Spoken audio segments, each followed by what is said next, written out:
ছাত্রলীগ, আওয়ামী যুবলীগ এবং আরও কোনো শক্তি যেভাবে মানুষের উপর নির্যাতন চালিয়েছে সেটা অবর্ণনীয়, অভাবনীয়। বাংলাদেশের হাইকোর্ট এবং সুপ্রিম কোর্ট তো এখন আর একেবারেই আগের মতো নেই এবং খারাপ হতে হতে এমন এক পর্যায়ে গেছে এইগুলির উপরে কোনো আস্থা রাখা যায় না। শেখ হাসিনার আমলে কীভাবে হাইকোর্ট এবং সুপ্রিম কোর্টের বিচারপতিরা নিয়োগ পেয়েছেন, কিভাবে বিভিন্ন মামলা, বিশেষ করে রাজনীতিতে গুরুত্বপূর্ণ এরকম মামলার রায় হয়েছে শেখ হাসিনার নির্দেশক্রমে। বাংলাদেশ একটা জটিল রাজনৈতিক বাস্তবতার মধ্যে আছে এবং আমরা যদি 1972 সাল থেকে এই পর্যন্ত সময়ের দিকেও তাকাই, দেখব একটা সুষ্ঠু রাজনীতি বা সুষ্ঠু রাজনৈতিক প্রক্রিয়া এই সময়ের মধ্যে গড়ে উঠেছে। আর আরও যদি আমরা গোটা ইতিহাসের পরিপ্রেক্ষিতে দেখি, হাজার বছরের ইতিহাস, দেখব যে এই বাংলা ভাষার দেশে, আমি শুধু বাংলার কথা বলছি না, গোটা বাংলাভাষী এলাকা, এখানে রাজনীতির দিক দিয়ে কখনো মানুষ কোনো ভালো অবস্থার মধ্যে ছিল না। সেই রাজতন্ত্রের যুগে আমরা ধারাবাহিক ইতিহাস পাই পাল রাজাদের, সেন রাজাদের, তারপরে তুর্কি, পাঠান, মুঘল তারা শাসন করেছেন। এদের মধ্যে প্রায় সকল শাসক এবং সকল রাজবংশ বাইরে থেকে এসে বাংলায় শাসন করেছে। প্রথমে ছোট ছোট রাষ্ট্র ছিল, সেগুলোতে পরে যখন বাংলা এলাকা বড় হয়েছে, তো সেই দিক থেকে বলা যায় যে আমাদের জাতীয় জীবনের দুর্বলতম দিক হলো রাজনীতি। আরও নানান ক্ষেত্র সেগুলোতে বাঙালিরা উন্নতি করতে কম বেশি পেরেছে। এই জন্য রাজনীতিকে গুরুত্ব দিতে হবে এবং রাজনীতির এই গুরুত্ব বিষয়টা জনসাধারণকেও বোঝানো দরকার। আজকে যে অবস্থা বিরাজ করছে তাতে একটা নির্বাচন সামনে আসবে, কিন্তু আমরা দেখছি যে আওয়ামী লীগ একটা 15 বছর ক্ষমতাসীন ছিল, তারপরে আবার নির্বাচনের মাধ্যমে আরও 5 বছর জন্য নির্বাচিত হয়ে শেখ হাসিনার নেতৃত্বেই সরকার গঠন করা হয়েছিল। তাতে এই যে হাসিনা শাসনকালে সমাজের ভেতরে যেসব অন্যায়, অবিচার, মানুষের উপরে নির্যাতন এগুলো হয়েছে, সেইগুলো মানুষকে বিক্ষুব্ধ করেছে ভেতরে ভেতরে। এবং বাইরে থেকে পদ্মা সেতু, এই মেট্রো রেল কিংবা চট্টগ্রামের আন্ডারপাস যে সেতু, এইগুলো খুব দৃশ্যমান এবং সকলেই দেখেন এরকম ব্যাপার।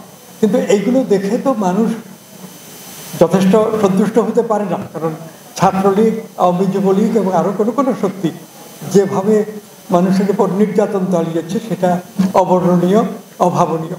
এই বিষয়গুলো সামনে আসছে। তার ফলে আওয়ামী লীগের প্রতি মানুষের আস্থা, বিশ্বাস আপাতত নেই। ভবিষ্যতে তারা যদি নিজেদেরকে সম্পূর্ণ রিকনস্ট্রাক্ট করে তাহলে তারা হয়তো সামনে বা জনগণের সমর্থন পেতে পারে। তো এখন আমাদের যে ব্যাপার, আগামী নির্বাচনটা যতটা সম্ভব সুষ্ঠুভাবে সম্পন্ন করা। এর জন্য যে রাজনৈতিক অবস্থা বিরাজ করছে তার মধ্যেই তো নির্বাচনের ব্যবস্থা করে নতুন সরকার গঠন করতে হবে। যেসব অন্যায় কাজ নির্বাচনকে কেন্দ্র করে নিকট অতীতে হয়েছে সেগুলো যথাসম্ভব পরিহার করে নির্বাচনটা সম্পন্ন করা উচিত। সম্পূর্ণ রূপে ভালো একটা নির্বাচন করে ফেলা যাবে এটা আশা করলে ভুল হবে। আমরা অনেক খারাপ অবস্থায় আছি, এ থেকে পর্যায়ক্রমে ভালো অবস্থায় যেতে হবে।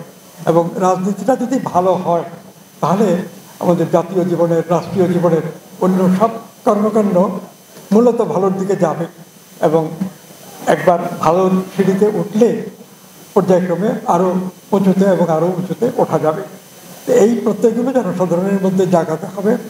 যারা নির্বাচনে অংশগ্রহণ করবেন তারা তাদের বক্তব্য, যে আমরা রাষ্ট্রের ক্ষমতায় গেলে কি করব, এইসব জনসাধারণের মধ্যে স্পষ্টভাবে, পরিচ্ছন্নভাবে প্রচার করতে হবে। আর অনেক বেশি ভালো করব সেই রকমটা চিন্তা করলে একটু পিছিয়ে গিয়ে গোটা ইতিহাসটাকে জেনে বুঝে, বর্তমান বাস্তবতা, আন্তর্জাতিক বাস্তবতা বুঝে নতুন লক্ষ্য স্থির করে কাজ করতে হবে। এই যে একটা বিরাট উন্নতি হয়েছে প্রযুক্তির জগতে, এর ফলে মানুষের সভ্যতার, সংস্কৃতি সবটাই এই বিজ্ঞানের আবিষ্কৃত প্রযুক্তির দ্বারা বিরাটভাবে আঘাতপ্রাপ্ত হয়েছে। তার ফলে গণতন্ত্র, সমাজতন্ত্র, জাতীয়তাবাদ, আন্তর্জাতিকতাবাদ যে ধারণাগুলোকে নিয়ে প্রায় 200 বছর ধরে মানব জাতি এগুচ্ছিল, তার মধ্যেও একটা বিশৃঙ্খলা সৃষ্টি হয়ে গেছে। এখন গণতন্ত্রের কথা বলতে গেলে অবশ্যই ব্যাখ্যা বিশ্লেষণ করে বলতে হবে যে বাংলাদেশের জন্য কীরকম গণতন্ত্র আমরা চাই। সমাজতন্ত্রের কথা বলতে পারেন, তাদেরকেও সেইভাবে বিচার বিবেচনা করে বলতে হবে। জাতীয়তাবাদ, আন্তর্জাতিকতাবাদ, এই বিষয়গুলো বাংলাদেশের রাজনীতিতে আজকে দরকার। এখন বিশ্বায়ন ঘটে গেছে, সুতরাং জাতীয়তাবাদ, জাতিরাষ্ট্র এগুলো আর কোনো গুরুত্বপূর্ণ ব্যাপার না, এইভাবে চিন্তা করলে হবে না।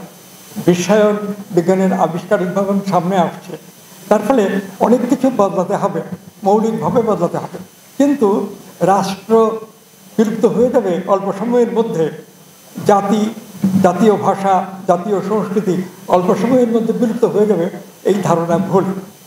নতুন প্রযুক্তির অভিঘাত, এটাকে বুঝতে হবে এবং আমাদের যে ইতিহাস ঐতিহ্য তা অবলম্বন করে ভবিষ্যতের পরিকল্পনা, কর্মসূচি তৈরি করতে হবে।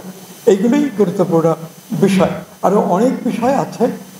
আমরা আপাতত আগামী নির্বাচনটা সুসম্পন্ন হোক এটা চাই, এবং সুসম্পন্ন বলতে আমরা একেবারেই কোনো ত্রুটি হবে না এরকম না, ত্রুটি বিচ্যুতি থাকবে, কিন্তু ত্রুটি বিচ্যুতি কমাতে হবে এবং ভবিষ্যতেও আমরা পর্যায়ক্রমে সেই ত্রুটি বিচ্যুতিগুলি অতিক্রম করে আমাদের জাতি, রাষ্ট্র গড়ে তুলতে হবে। আমাদের অর্থনীতি, আমাদের শিক্ষানীতি, আমাদের বিচার ব্যবস্থা, আইন, এই সব কিছুকে গড়ে তুলতে হবে। আমি একটা বিষয় লক্ষ্য করি, অনেকের কাছে শুনতেও পাই যে বাংলাদেশের হাইকোর্ট এবং সুপ্রিম কোর্ট তো এখন আর একেবারেই আগের মতো নেই এবং খারাপ হতে হতে এমন এক পর্যায়ে গেছে এইগুলির উপরে কোনো আস্থা রাখা যায় না। সেই ক্ষেত্রে তারা শেখ হাসিনার আমলে কীভাবে হাইকোর্ট এবং সুপ্রিম কোর্টের বিচারপতিরা নিয়োগ পেয়েছেন, কীভাবে বিভিন্ন মামলা, বিশেষ করে রাজনীতিতে গুরুত্বপূর্ণ এরকম মামলার রায় হয়েছে শেখ হাসিনার নির্দেশক্রমে, এইসব দৃষ্টান্ত সামনে আসে। এবং পরবর্তীকালেও যে নানা পরিবর্তন হয়েছে, এই পরিবর্তনে হাইকোর্ট এবং সুপ্রিম কোর্ট যে বিচারকরা নিজেদের বিচার বুদ্ধি অনুযায়ী বিচার করেছেন তা না, এইরকম নানান কথা সচরাচর লোকজনের মুখে শুনতে পাই এবং এই কথাগুলো অমূলক নয়। আর গভীরভাবে দেখতে গেলে গোটা রাষ্ট্র ব্যবস্থা, প্রশাসন ব্যবস্থা, বিচার ব্যবস্থা, শিক্ষা ব্যবস্থা সবগুলোই ভেতর থেকে নষ্ট হয়ে আছে। এইগুলো মনে রাখতে হবে আগামী নির্বাচনের সময়ও। এবং এটা তো 5 বছর বা 10 বছর সময়ের মধ্যেই এটা শেষ করে ফেলা যাবে না, এর জন্য আরও দীর্ঘ সময় লাগবে, প্রস্তুতি লাগবে। কিন্তু আমরা যাত্রা আরম্ভ করছি এবং আমরা ধীরে ধীরে উপরে উঠব, উন্নতির দিকে যাব, এরকম একটা অবস্থা তৈরি করতে পারলে সেটি হবে গুরুত্বপূর্ণ। আমি আর বেশি কথা বলতে চাই না, আপনাদের সবাইকে আন্তরিক ধন্যবাদ জানিয়ে শেষ করতে পারব।